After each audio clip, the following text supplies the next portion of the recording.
Hello everyone. मैं doctor Ranjit, anorectal surgeon and proctologist.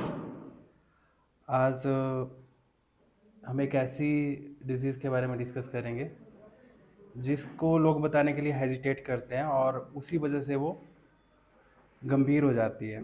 तो समय पे उसका पता जांच नहीं करवा पाते, तो उसकी वजह से ऐसा होता है कि वो नेक्स्ट स्टेज पे पहुंच जाती है और उसका इलाज करने में डिफ़िकल्टी रहती है। तो हम बात कर रहे हैं इनोरेक्टल डिजीज़ के बारे में। तो ये डिज़ीज़ मेनली लोग बताने से हेजिटेट करते हैं।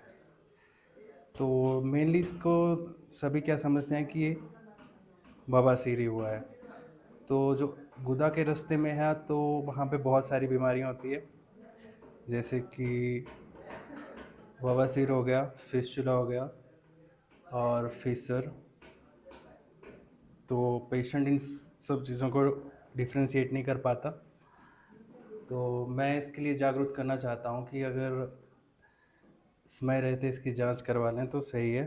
तो जैसे कि बवासीर की बात करें, जिसको पाइल्स और हेमराइड भी बोलते हैं, तो इसके 4 स्टेजेस होते हैं। तो फर्स्ट स्टेजेस में क्या होता है कि पेशेंट को गुदा के रास्ते से ब्लड आने की शिकायत आती है। तो और दूसरी स्टेज में ऐसा लगता है कि कुछ मांस आ रहा है गुदा से बाहर। और तीसरी स्टेज वो होती है जिसमें कि लगता है कि गुदा के रास्ते से मांस आ रहा है और वो फिंगर से अंदर करना पड़ रहा है, और चौथी स्टेज में वो फिंगर से भी अंदर नहीं हो पाता। तो मैं इसमें ये बताना चाहता हूँ कि जो फर्स्ट और सेकंड स्टेज है, इसमें तो हम मेडिसिन से ठीक कर सकते हैं। अगर समय रहते पेशेंट को पता चल जाए और दिखा दे प्रोक्टोलॉजिस्ट से, तो दवाई से इसका इलाज किया जा सकता है। अगर ये नेक्स्ट स्टेज पे पहुंच जाता है तो इसका ऑपरेशन करना पड़ता है।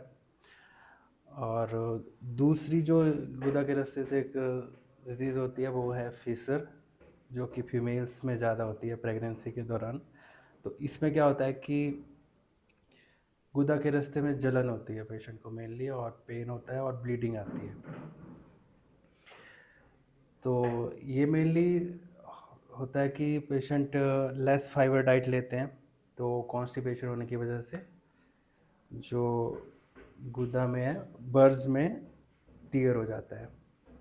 मोर प्रोबेबली पोस्टीरियर साइड होता है और एंटीरियर साइड भी हो सकता है। और तीसरी जो गुदा से रिलेटेड बीमारी है वो है फिस्टुला। तो इसमें सबसे पहले क्या होता है कि पेशेंट को एक बॉयल सा महसूस होता है, वो सोचते हैं कि फुंसी हुई है, बाल तोड़ हुआ है, और वो इसको इग्नोर करते रहता है। पर वो फुंसी जो ठीक नहीं होती है, बार बार उसका उसमें फूटती रहती है, फंसाता रहता है। तो वो एक फिस्टुला होता है जो कि क्रिप्स का इन्फेक्शन की वजह से होता है, जो कि इनर क्रिप्स होते हैं। फिस्टुला किसी को भी हो सकता है, पर अगर पेशेंट सही डाइट फॉलो नहीं करता है तो उस वजह से हो जाता है ये।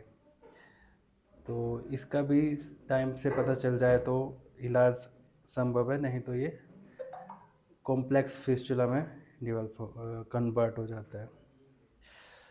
तो मेनली इन डिजीज़ का हमने कई पेशेंटों को ठीक किया है, मेनली तरीके से करते हैं हम। और लेजर से भी इसका इलाज होता है, पर मेन तरीके से क्या है कि कॉम्प्लेक्स फिस्टुला भी हम ठीक कर देते हैं। तो इसमें चार सूत्र टेक्निक से करते हैं, जो कि एक मेडिकेटेड थ्रेड है, उस इंट्रोड्यूस करते हैं फिस्टुला ट्रैक में और उसको वीकली चेंज करते रहते हैं। तो चार चार सूत्र से ये होता है कि वो कटिंग और हीलिंग दोनों करता है। तो इस तरह से वीकली इसको चेंज करते हैं, और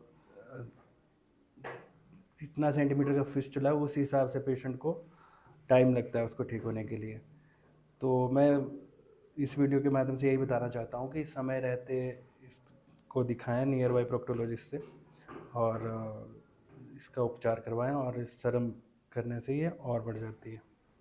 धन्यवाद। तो इन सब से बचने के लिए सबसे पहले तो हमें फाइबर डाइट लेनी चाहिए, कॉन्स्टिपेशन नहीं होने देना है पेशेंट को। और आंवले का प्रयोग करें, दूध का प्रयोग करें, दही का प्रयोग करें। और ये सब चीज़ें करनी है, और साथ में कुछ एक आसन भी कर सकते हैं, जैसे कि कपालभाति हो गया, मूलबंध एक आसन होता है, और अनुलोम विलोम भी एक आसन होता है, उससे भी हम इन रोगों से बच सकते हैं। तो बेसिकली अगर आपको इससे रिलेटेड कोई समस्या है तो आपने नियर बाई प्रोक्टोलॉजिस्ट या साफ सुथरा सेंटर में जाके आप दिखाएं, और समय रहते इस का इलाज करवाएं, ताकि ये आपकी डिज़ीज़ और कॉम्प्लेक्स होने से बचे और आपको तुरंत आराम मिल सके। धन्यवाद।